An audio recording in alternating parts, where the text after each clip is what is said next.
Madame la Présidente, Monsieur le Premier ministre, Mesdames et Messieurs, ce ne sera pas moi non plus un propos académique, mais vraiment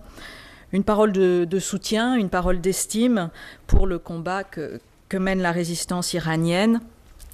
Nous nous rassemblons maintenant depuis des années, donc ici au Sénat depuis 2007. Moi, je suis plus tardive dans l'histoire, ça fait seulement 5 ans, pour partager ensemble les avancées diplomatiques, toujours difficiles, de l'OMPI, et surtout pour dénoncer comment l'Iran, magnifique, est la proie d'un régime intégriste, liberticide pour son peuple et dangereux, bien sûr, pour la planète entière. Depuis que la menace intégriste, effectivement, la menace intégriste est universelle, elle pèse sur les hommes et les femmes du monde entier et sa vigueur redouble quand nous cessons de la dénoncer, de la mettre à nu et de lui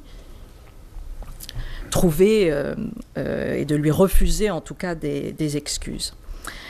Madame Rajavi le rappelait devant la sous-commission de la Chambre des représentants, les corps couverts de sang de jeunes écolières au Pakistan,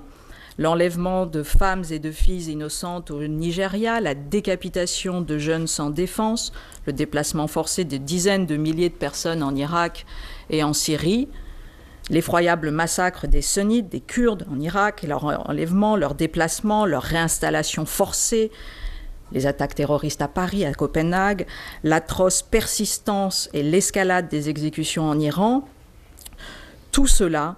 nous horrifie, bien évidemment, mais tout le monde, aujourd'hui, au Moyen-Orient, en Europe et ailleurs, est confronté à la plus grande menace de notre temps,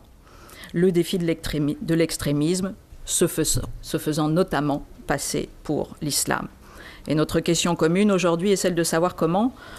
vaincre cette propagation destructrice de la liberté de conscience, de la culture, de l'égalité entre les hommes et les femmes.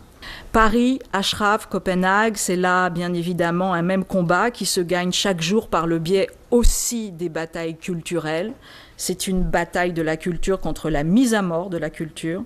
une bataille de la liberté contre le dogme, de la paix contre la violence mortifère du terrorisme. Aucune dénonciation du régime des mollahs n'est anodine et nous devons le faire surtout vraiment pour témoigner notre solidarité immense avec la société iranienne civile qui vit encadenassée sur son territoire national. Je vous remercie.